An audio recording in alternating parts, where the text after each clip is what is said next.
한국에 떨어진 꽃 조세핀 캠벨 선교사님. 목차는 다음과 같습니다. 첫 번째 이야기.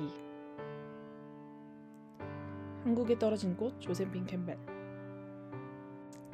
조세핀 캠벨 선교사님은 미국의 감리교 소속으로 조선에 파견되었고 1897년부터 1918년까지 대한제국과 일제감정기 조선에서 선교하셨습니다.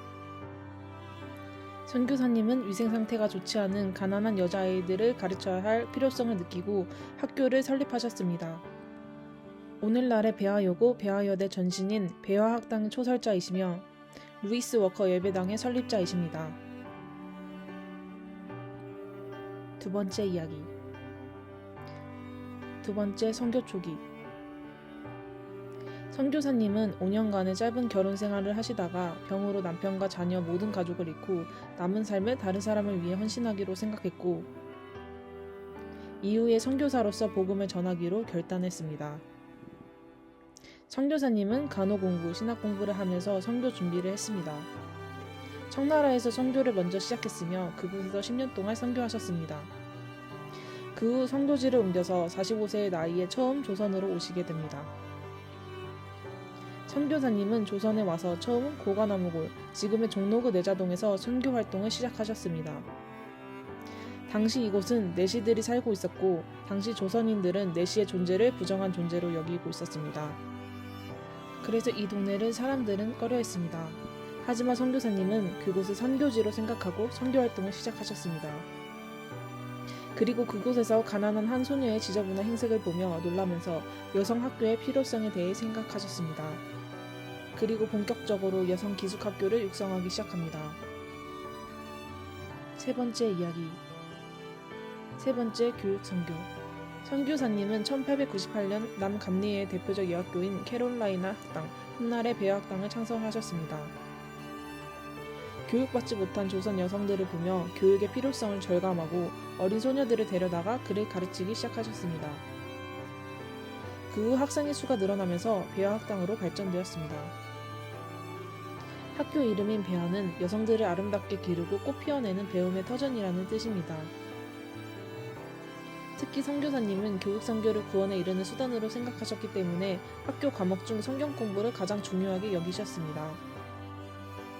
배화학당은 훈련된 여성들을 많이 배출했고 선교사님 바람대로 졸업자들이 기독교 교육과정을 많이 만들고 선교 현장에서 사역자로서 귀중한 역할을 했습니다. 네 번째 이야기. 네 번째 예배당 헌당. 선교사님이 이끄셨던 자굴교회는 배화여학교 기도실에서 시작된 교회였습니다. 선교사님은 전도부인 양성에도 힘쓰셨는데 자굴교회 성장에는 전도부인들의 역할이 컸습니다. 전도부인들은 선교 조력자, 전도자로 성장했습니다. 당시에는 외부 출입이 자유롭지 못한 여성들이 많았는데 이분들이 직접 찾아가서 복음을 전했다고 합니다. 이렇게 캠벨 선교사님과 전도부인들의 노력으로 자굴교회가 발전해 나갔습니다.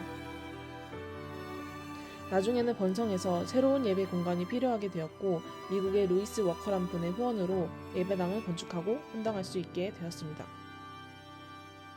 이 예배당은 훗날 종교교회, 자교교회의 모체가 되었습니다. 다섯 번째 이야기. 다섯째, 조선으로의 귀환. 선교사님은 1918년 안식년으로 미국에 머무르시다가 1년 뒤 다시 조선으로 귀환하셨습니다. 그러나 병세의 악화로 4개월 후 주님의 부르심을 받아 67세의 나이로 별세하셨습니다.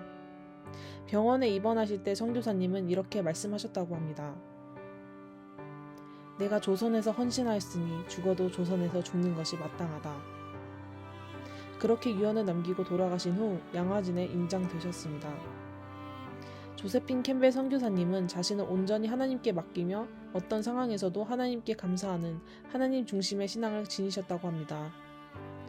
선교사님은 위생 상태가 좋지 않았던 조선인들, 외국인들을 무서워했던 조선인들의 편견을 견디면서 끝까지 헌신하셨기 때문에 많은 조선인들이 선교사님의 헌신으로 인해 복음을 받아들이고 감사하며 선교사님을 따르게 되었다고 합니다. 느낀 점.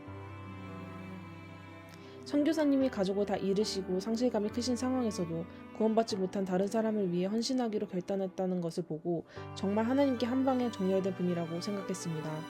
보통 자신의 슬픔이 큰 상황에는 본인 생각을 더 할 수밖에 없을 텐데 다른 사람을 더 먼저 생각하는 것을 보면서 자비와 양선의 마음을 느낄 수 있었습니다. 그리고 선교사님이 여성 교육에도 힘쓰셨는데 과거 여성들은 교육받을 기회 자체가 없었는데 이렇게 교육받기 어려운 여성들을 위해 헌신하시고 교육하셨기 때문에 오늘날의 여성들이 교육받게 되고 일도 할 수 있게 되어서 감사했고 이런 삶을 살 수 있도록 기반을 마련해 주신 선교사님의 헌신에 너무 감사드립니다.